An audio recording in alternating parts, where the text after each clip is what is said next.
আপনি যখনই ভাববেন যে বড় থেকে বড় কোনো প্রাণীর সাথে একজন বন্ধুর মতো থাকতে পারবেন, তখন আপনার সামনে এমন এমন আর এমন কিছু ঘটনার সঙ্গে পরিচিত হবেন যা দেখার পর আপনার সাহস হবে না কোনো প্রাণীর সাথে বন্ধুত্ব করার। যেমন জেসিকার সাথে হয়েছিল। জেসিকা দীর্ঘ 10 বছর ধরে একটি অর্কা তিমিকে প্রশিক্ষণ দিয়েছেন, কারণ সে ছিল একজন অর্কা তিমি ট্রেনার।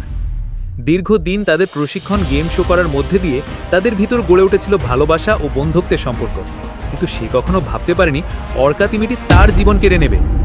জেসিকা ছোট থেকেই সামুদ্রিক প্রাণী পছন্দ করত, কারণ তার বাবা ছিল একজন জীববিজ্ঞানী। প্রাণীদের সাথে অনেক সময় কাটানোর জন্য জেসিকার মনে তাদের প্রতি ভালোবাসা আগে থেকেই ছিল। সেখান থেকে তার পশুদের প্রতি আগ্রহ ক্রমে বাড়তে থাকে। যেহেতু তার বাবা ছিলেন একজন জীববিজ্ঞানী, বেশিরভাগ সময় সে তার বাবার সাথে কাটাতেন এবং তার বাবা বিভিন্ন ধরনের সামুদ্রিক জীব নিয়ে গবেষণা করতেন। এদের ভিতরে জেসিকা তিমি এবং ডলফিন খুব বেশি পছন্দ করতেন। অবাক করা বিষয় হলো, জেসিকা এইসব সামুদ্রিক প্রাণীর সংস্পর্শে থাকার কারণে প্রাণীদের সকল আচরণগুলো বুঝতে পারতেন এবং প্রাণীগুলো জেসিকার সকল মনোভাব বুঝতে পারত এবং সেই ধরনের আচরণ করত। তাছাড়া হাতের ইশারায় সে কয়েকটি ডলফিন একসাথে নিয়ন্ত্রণ করতে পারত। সেখান থেকেই জেসিকার প্রাণীদের প্রতি বিশ্বাস ও ভালোবাসা আরও বেড়ে যায়। সময়ের সাথে ধীরে ধীরে জেসিকার সামুদ্রিক প্রাণীদের প্রতি আগ্রহ ও তাদের বিষয়ে অভিজ্ঞতা বাড়তে থাকে।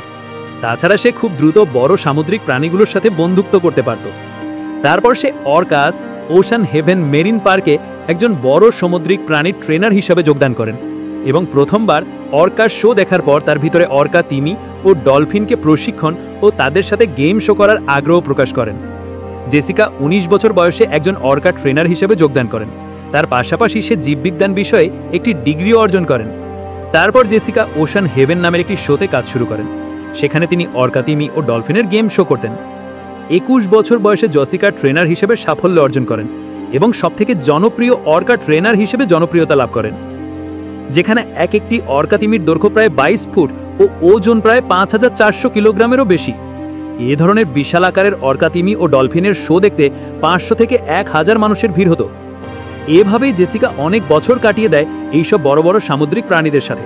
সে নিয়মিত অর্কা শো করতেন।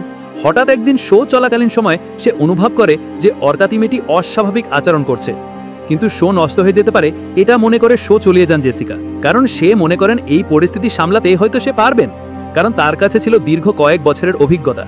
এটা ভেবে সে অর্কা শো চালিয়ে যান। ও সবাইকে আনন্দ দিয়ে যাচ্ছিলেন, কিন্তু এই আনন্দ বেশি সময় টিকে থাকে না। হঠাৎ অর্কা তিমিটি জেসিকার উপর আক্রমণ করে বসে।